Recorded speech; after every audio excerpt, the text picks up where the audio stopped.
that time again. TMO off the grid. Yeah, baby. Okay, so I got a little Murray lawnmower. It's a 14.5. It's an older one, probably like 96 or something like that, and it has a bad carburetor in it, or it was having a hard time. It would start and then die and start and then die. So I decided to take a look at it, and the first thing I did is let's take off that air cleaner and take a look at that, because sometimes that can kind of gum up and it won't allow it to keep running. So I take it off and I look.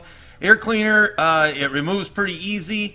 You just lift it off and you look at it, and one of the first things you want to do is look for some oil down at the bottom. If there's oil dripping down, it's a good idea that air cleaner's clogged. This air cleaner was dirty, but it wasn't causing any oil leaks, so the next step is it probably needs carburetor cleaned or replaced.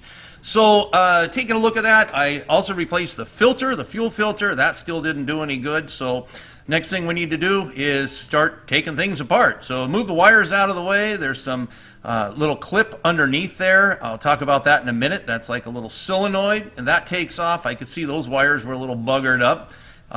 So you want to get that out of the way and then start taking apart. There's little nuts and screws that come off on the side.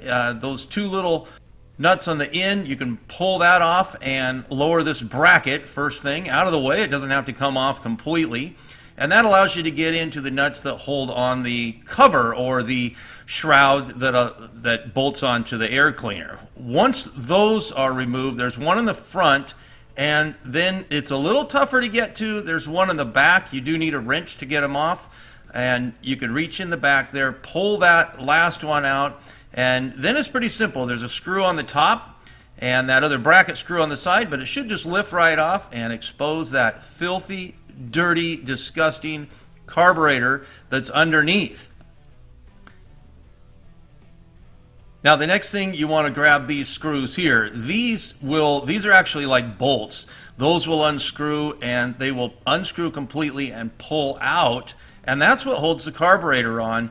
These two right here. So they simply unscrew once you break them through. Be careful not to knock off the cables and the little wires that hook onto the cable, but give it a good tug and it should just pop right off. Now you take a look in there and you can see it's pretty dirty. They do sell a rebuild kit. I decided to go ahead and buy a brand new carburetor. I got this from Harbot, H-A-R-B-O-T. They sell it on Amazon, and the thing looks virtually identical to the original carburetor. And it came with a carburetor, it came with a spark plug, it came with an air cleaner. The whole thing was like 26 bucks delivered to my door. I could buy a rebuild kit, and it was like 35 bucks. So anyway, once you get that done, that comes with a little gasket. You put the gasket in, and the thing just slides back in just as easily as it came out, even more easily. You want to make sure that you put your connections on there. This is for the choke, and the other one is for the throttle. You want to take a look at how that choke fits in there. It slides in that little slot, and then it attaches on the front. Now take a look at what happens when you adjust your handle there. You push forward. Watch it. See that? It closes off the choke just by pushing on that lever. So if that's not put in properly, it won't start. Now the next thing you want to do once you get that all tightened up is put the fuel line on. They also included a brand new fuel line. So I'm going to put this on there and tighten up the little clamps that were also included. Probably need to cut a little piece of this extra fuel line off, and then put the filter, also included with the Harbot kit, and put that in there and attach it right up to the fuel tank.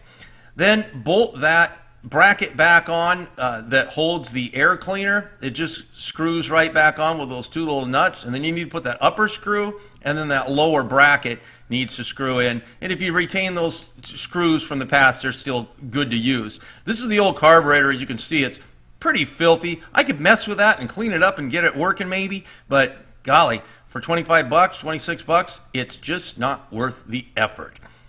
On the bottom there is a solenoid, and what that does is it allows you to, when you turn off the engine, it keeps it from backfiring. Next thing you want to do is put that air cleaner back on. There's two bolts that go on there. That snaps on. The bottom one is a nut that tightens up the air cleaner. The top one tightens up the shroud. You just put it right on top and twist it down. And this is the one thing you want to check on a regular basis to make sure it's clean. Didn't need to oil it or anything. It just goes right on, and it's a perfect fit. And there you go. where they're all assembled. Pretty simple process. Just hop on there and fire it on up, and let's see how she sounds.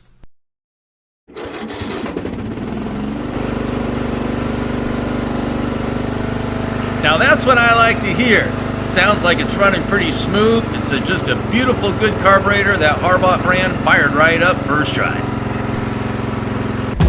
For more off-grid projects, home and auto do-it-yourself projects, and survival tips, please subscribe to our channel. T and Mo, Off the Grid.